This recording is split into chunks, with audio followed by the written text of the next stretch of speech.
Assalamualaikum warahmatullahi wabarakatuh.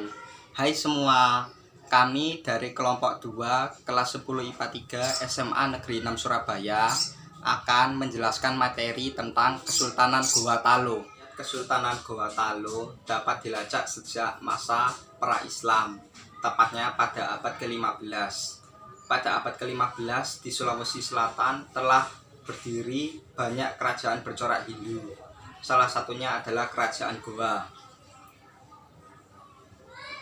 Di Kerajaan Goa, setelah kepemimpinan Tano Tongkalopi, terjadi perebutan kekuasaan antara Batara Goa dengan Karaeng Loerisero.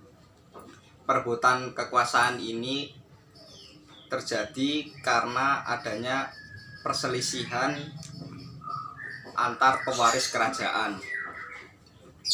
Batara Goa pada akhirnya mampu mengalahkan Karaeng Loerisero, dan akhirnya Karaeng Loerisero mendirikan kerajaan Talo di tepi Sungai Talo. Pada tahun 1565,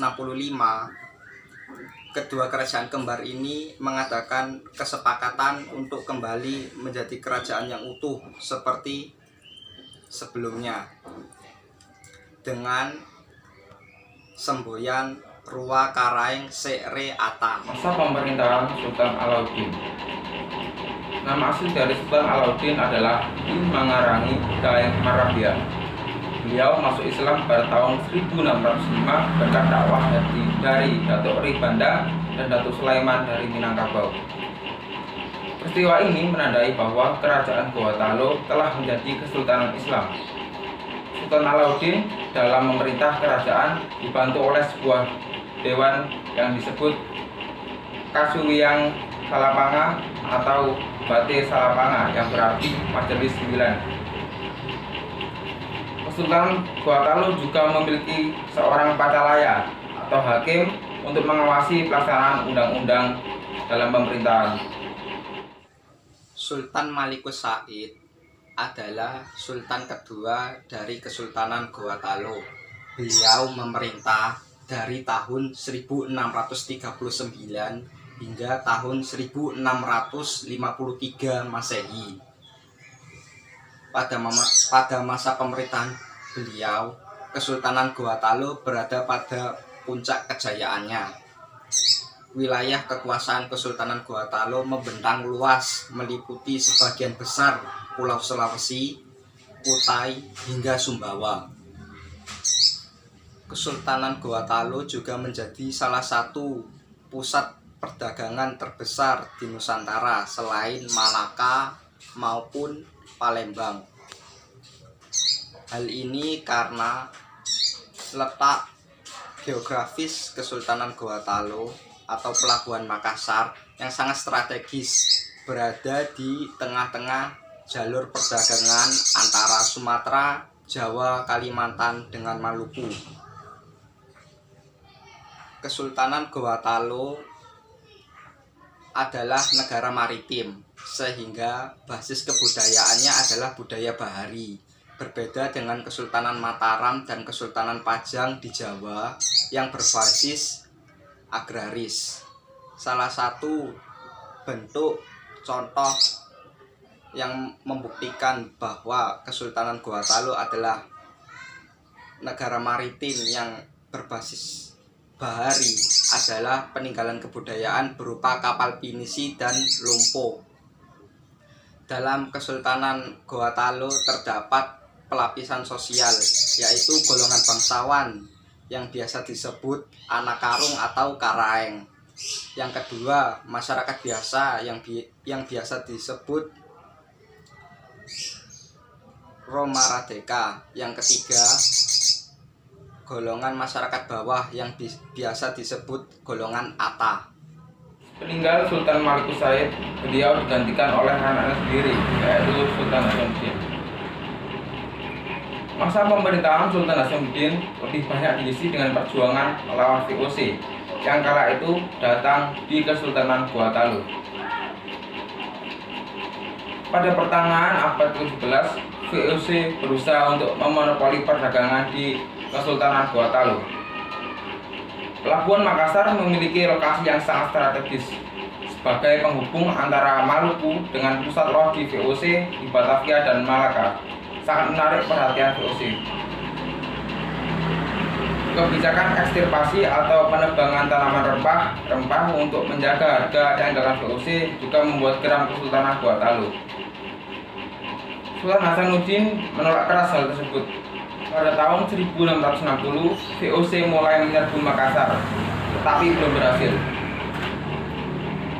Pada tahun 1667, VOC di bawah pimpinan Cornelis Gilman menyerbu kembali Makassar. Kesultanan Gua Talu kemudian terdesak dan akhirnya Sultan Hasanuddin terpaksa menandatangani perjanjian Bungaya pada 18 November 1667 yang sangat memberatkan dan merugikan Kesultanan Gua Talu. Di antara isi perjanjian tersebut adalah pembatasan wilayah kesultanan, pemberlakuan hak monopoli dagang bagi VOC, dan pembebasan pajak perdagangan. Keberhasilan serangan VOC sendiri juga didorong oleh membelotnya Arupalaka alias Raja Bone sebagai bawahan Gua Talu yang justru berpihak kepada VOC. Pada tahun 1669, Gua Talu kembali melawan VOC, namun gagal. Bahkan VOC berhasil menguasai benteng Somba Oku yang merupakan benteng utama Kesultanan Gua Talu pada 24 Juni 1669. Sultan Hasanuddin wafat pada 12 Juni 1670. Sepeninggal Sultan Hasanuddin, Gua Talu menjadi vasal atau negara bawahan VOC.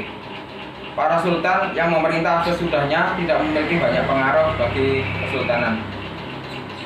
Kesimpulan dari pembahasan Kesultanan Gua Talu kali ini adalah Kesultanan Gua Talu merupakan salah satu kerajaan terbesar dan tersukses di Sulawesi Selatan. Raja pertama Kesultanan Gua Talu yang masuk Islam adalah Sultan Alauddin. Proses masuknya agama Islam di Kesultanan Gua Talu tak luput dari peran Datuk Ribandang dan Datuk Sulaiman dari Minangkabau. Sultan Malikus Said adalah sultan kedua yang memerintah Kesultanan Gua Talu. Di bawah kepemimpinan beliau, Kesultanan Gua Talu menjadi salah satu pusat niaga terbesar di Nusantara bagian timur dan memiliki wilayah yang luas. Sultan Hasanuddin adalah sultan ketiga dari Kesultanan Gua Talu. Beliau dijuluki ayam jantan dari timur oleh VOC karena keberaniannya menantang VOC. Beliau dengan gigih berani melawan VOC yang melakukan monopoli perdagangan dan politik ekstirpasi di wilayah Maluku dan beberapa wilayah di Sulawesi. Kesultanan Gua Talu, kehidupan perekonomiannya sangat bergantung pada sektor maritim dan perdagangan.